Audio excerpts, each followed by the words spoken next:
সকালবেলা ঘুম থেকে যেদিন একটু লেট করে ওঠা যায় সেদিন আর কোনো কাজের হিসাব থাকে না, সেদিন কাজ করে আর শেষ করাই যায় না। আজকে কিন্তু ঠিক তাই হয়েছে, ঘুম থেকে উঠতে লেট। তো আজকেও যেহেতু শনিবার, ছেলের স্কুল বন্ধ, সেই জন্য ঘুম থেকে একটু লেট করে উঠেছি। আর ওই যে দেখতে পাচ্ছ, আমার কিন্তু বিছানা গোছানো হয়নি, মশারি টাঙানোই আছে।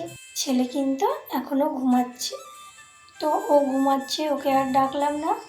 ভাবলাম ও ঘুমিয়ে থাকতে থাকতে আমার কাজগুলো মোটামুটি কমপ্লিট করে নিই। আর আজকে যেহেতু স্কুল নেই আর এখন প্রাইভেটও নেই, কি বলতো, কাজগুলো তাড়াতাড়ি কমপ্লিট করতে পারলে ছেলেকে একটু পড়াতে বসাতে পারবো। শুভ সকাল বন্ধুরা, কেমন আছো সবাই? আশা করি যে যেখানে আছো ভালো আছো আর সুস্থ আছো। আমার একটা নতুন ব্লগে তোমাদের সবাইকে অনেক অনেক স্বাগত, অনেক অনেক ভালোবাসা। তোমাদেরকে সাথে নিয়ে ব্লগটা শুরু করলাম, সাথে থাকো, আশা করি তোমাদের ভালো লাগবে। প্রত্যেক দিন একই ধরনের ভিডিও বানাই, এই যে সংসারের কাজকর্ম, রান্নাঘর মোছা, রান্না করা, বাসন ধোয়া, এই সমস্ত কাজ যেগুলো আর কি করি প্রতিনিয়ত। অনেকেই হয়তো এই ভিডিওগুলো পছন্দ করো না, কিন্তু কি করব বলো, আমরা যেহেতু বাড়ির বউ, আমরা প্রতিনিয়ত যে কাজগুলোই করি সেগুলোই কিন্তু আমরা ভিডিও বানিয়ে তোমাদের সঙ্গে শেয়ার করি। অবশ্যই যে সকল বন্ধুদের এই ভিডিওগুলো দেখতে ভালো লাগবে, একটা লাইক করে চ্যানেলটা সাবস্ক্রাইব করে অবশ্যই পাশে থেকো। আর এই ভিডিওগুলো বানাতে কিন্তু আমাদের অনেকটা কষ্ট হয়, এই সংসারের কাজ, তারপরে এগুলো ভিডিও বানিয়ে ভিডিওগুলোকে এডিট করে আপলোড করে, মানে অনেকটাই আমাদের কষ্ট হয়ে যায়। তো তোমরা যদি আমাদের একটু পাশে থাকো, ভিডিওগুলো একটু দেখো, তাহলে কিন্তু অনেকটাই ভালো লাগে। আর যারা এই প্ল্যাটফর্মে কাজ করো তারা তো জানোই কতটা পরিশ্রম হয় এই কাজগুলো করতে, যারা করে না তারা অবশ্য জানে না। তো যাই হোক, এই যে আমার মোটামুটি কাজকর্ম হয়ে গেছে, তারপরে এই যে এবার ফুল তুলে নিচ্ছি। আর আমার ছেলে কিন্তু এখনও ঘুম থেকে ওঠেনি, তো ফুলগুলো তুলে নিয়ে ওকে কিন্তু ঘুম থেকে তুলবো। তো ঘুমিয়ে থাকতে থাকতে আমার কিন্তু সব কাজ হয়ে গেছে, রান্নাঘর পরিষ্কার করা, বাসন মাজা, ঘর ঝাড় দেওয়া, বিছানাটা গোছানো আর ঘরটা মোছা হয়নি, ওগুলো পরে ঠিক করে নেব। তো ফুলটা আগে তুলে নিই, তারপরে কিন্তু ছেলেকে ঘুম থেকে তুলবো, তারপরে ওকে ব্রাশ করিয়ে কিছু খেতে দেব, তারপরে পড়তে বসাবো। আর আমার কিন্তু চা বানিয়ে চা খাওয়া হয়ে গেছে, বাড়ির সবাইকে চা দিয়ে চা খাওয়া কিন্তু আমার কমপ্লিট। আর খুব সুন্দর সুন্দর ফুল ফুটেছে জানো তো, এই যে দেখতে পাচ্ছ জবা গাছে জবা ফুল তুলেছি। আর এই যে এগুলো কিন্তু বাড়িতে তুলেছিলাম। সাদা ফুলটা দেখো তো কেমন, খুব সুন্দর এই সাদা ফুলের গাছটাই। এই ফুলগুলো কিন্তু খুব সুন্দর লাগে জানো তো, আর সাদা কালারের ফুল দেখবে, দেখতে কিন্তু খুবই ভালো লাগে। তো যাই হোক, এই যে দেখতে পাচ্ছ রান্নাঘরে আমার কিন্তু অনেক কাজ হয়ে গেছে, ছেলেকে পড়ানো, মানে অনেক কাজ ছিল, সব কাজ কমপ্লিট করে স্নান করে একেবারে চলে এসেছি সোজা রান্নাঘরে। আর এই যে পাঁপড় ভাজলাম, আর এই যে দেখতে পাচ্ছ ডাল, আর এখানে তোমার আলু দিয়ে, পটল দিয়ে আর ভেন্ডি দিয়ে একটা রসা বানাবো। আজকে যেহেতু শনিবার, তো আজকে নিরামিষ রান্না বান্না, তো আজকে আর কি চাটনি বানাবো না, আচার আছে, এর সঙ্গে আচার দিয়ে খাওয়া হবে। ডাল আর এই যে একটা সবজির রসা আর পাঁপড় ভাজা আর আচার। নিরামিষের দিনে কি রান্না করব এটা মাথাতেই আসে না।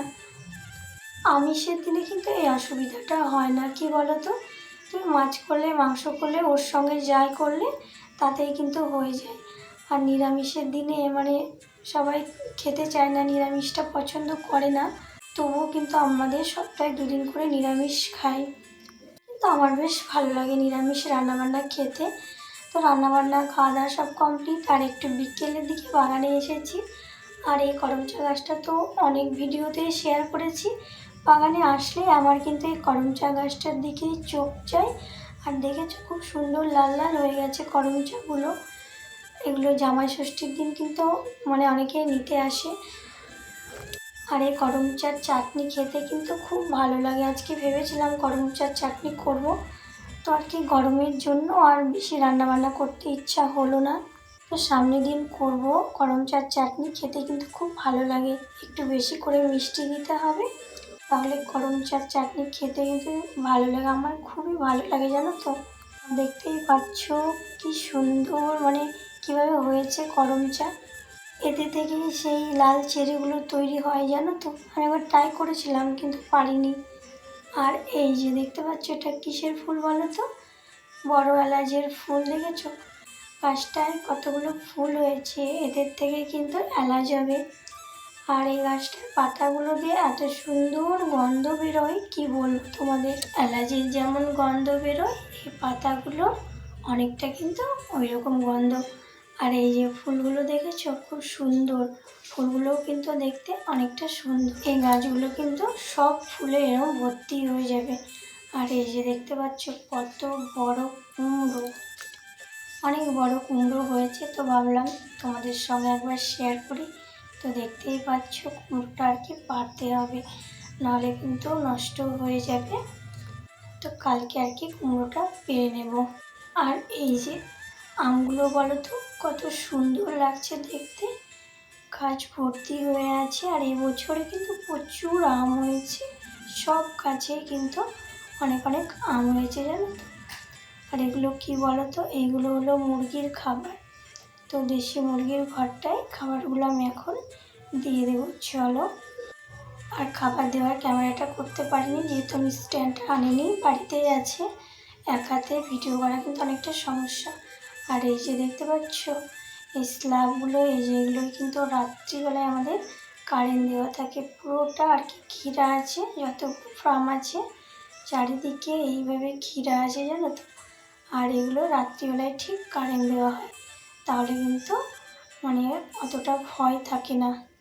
নাহলে কিন্তু শিয়াল চলে আসে, একদিন শিয়াল শট খেয়ে গেলে পরের দিন থেকে কিন্তু আর আসবে না।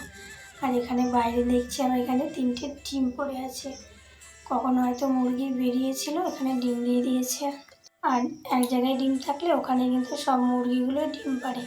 তো এই যে ফার্ম থেকে এই ডিমগুলো এখন আনা হলো, এগুলো কিন্তু এখন পাতায় মানে সাজিয়ে রাখা হবে। আর এই ডিমগুলো কিন্তু সোনালি মুরগির ডিম, এখানে দেশি মুরগিরও আছে আর সোনালি মুরগির ডিম। তো দেখতে পাচ্ছ ডিমের গায়ে কিন্তু অনেক নোংরা লেগে আছে। আর ডিমগুলো ধুয়ে রাখতে হয়, কিন্তু কি বলো তো, অনেক ডিম ধুতে গেলে কিন্তু ভেঙে যায়। আর যেহেতু ডিমগুলো ফ্যাক্টরিতে যাবে, যেখানে বাচ্চা ফোটায় ওখানে, সেই জন্য না ধুলে কিন্তু কোনো অসুবিধা হয় না, জানো তো। তো যাই হোক, এই যে একেবারে চলে এসেছি রাত্রে রান্নাবান্না। তো আজকে রাত্রেই বললাম, তো আজকে যেহেতু শনিবার, সেই জন্য এই যে রাত্রে লুচি আর ছোলার ডাল বানাবো। অনেক দিন ছোলার ডাল খাওয়া হয়নি, লুচির সঙ্গে কিন্তু আলুর দমটাই এদিকে অনেক দিন খাওয়া হয়েছে। তো আজকে ভাবলাম ছোলার ডালটাই বানাবো। তো ওইদিকে প্রেসারে ছোলার ডাল বসিয়ে দিয়েছি, আর এদিকে আমার লুচিগুলো সব ভাজা হয়ে গেছে। আর লুচিগুলো কিন্তু বেশ ভালো ফুলেছে। আর এই যে ছোলার ডালটা এদিকে আমি বসিয়ে দিয়েছি, প্রেসারে একটা সিটি দিয়েছি, বেশ ভালো মতো সেদ্ধ হয়ে গেছে। তো এটা একটু ঘন হয়ে আসলে আর কি নামিয়ে নেব। তো আজকে রাত্রে আমাদের এই যে ছোলার ডাল, লুচি আর 2টো রসগোল্লা। তোমাদের কাদের কাদের এই খাবারটা খেতে ভালো লাগে অবশ্যই কিন্তু কমেন্ট করে জানাবে। আর ব্লগটা কেমন লাগলো অবশ্যই জানাতে ভুলো না। যে সকল নতুন বন্ধু আমার ব্লগটা দেখছো, যদি তোমাদের ভালো লাগে অবশ্যই চ্যানেলটা সাবস্ক্রাইব করে পাশে থাকবে। তো সব বন্ধুদের অনেক অনেক ভালোবাসা, সবাই ভালো থাকবে, সুস্থ থাকবে। আজকের মতো এখানেই সবাইকে টাটা, শুভরাত্রি।